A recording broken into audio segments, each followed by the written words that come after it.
ജലത്തിന്റെ അമൂല്യത ബോധ്യപ്പെടുത്തുന്ന ചിത്ര പ്രദർശനം ചുട്ടുപൊള്ളുന്ന കൊച്ചിയുടെ ശ്രദ്ധ ആകർഷിക്കുന്നു. വർണ്ണങ്ങൾ ചാലിച്ച സന്ദേശം നാടിന് സമർപ്പിക്കുന്നത് കൊച്ചി പൊന്നുരുന്ന് സ്വദേശി എ അജിത് കുമാറാണ്. ഒരിറ്റു വെള്ളമില്ലാത്ത ലോകത്തിന്റെ ദുരവസ്ഥ വെളിവാക്കുന്നതാണ് തോട്ട് ആഫ്റ്റർ ഡ്രോട്ട് എന്ന് പേരിട്ടിരിക്കുന്ന ചിത്രപ്രദർശനം.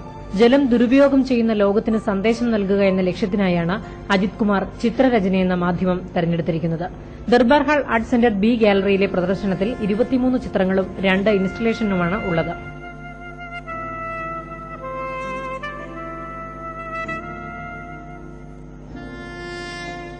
നമ്മളിൽ ഓരോരുത്തരുടെയും വീടുകളിൽ തന്നെ കാണുന്ന ചെടിച്ചട്ടികളിൽ വെള്ളം പകരണമെങ്കിൽ നമ്മൾ വാഷ് ബേസിനിൽ വെള്ളം പകർന്ന് ഒഴിക്കുന്ന ഒരു മാനസികാവസ്ഥയാണ് നമുക്ക്.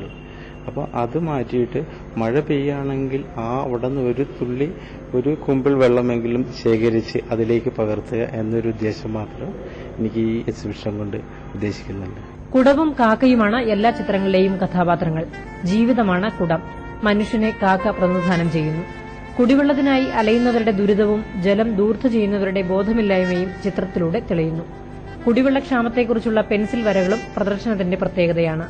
രവിപുരം ഇന്ത്യൻ സ്കൂൾ ഓഫ് ആർട്സിൽ നിന്ന് ചിത്രകലയുടെ സൂക്ഷ്മഭാവങ്ങൾ പരിശീലിച്ച അജിത്തിന്റെ ആദ്യ പ്രദർശനമാണിത്. 23 വരെ നീണ്ടുനിൽക്കുന്ന പ്രദർശനം രാവിലെ 11 മുതൽ വൈകിട്ട് 6 വരെയാണ്. മനോരമ ന്യൂസ്.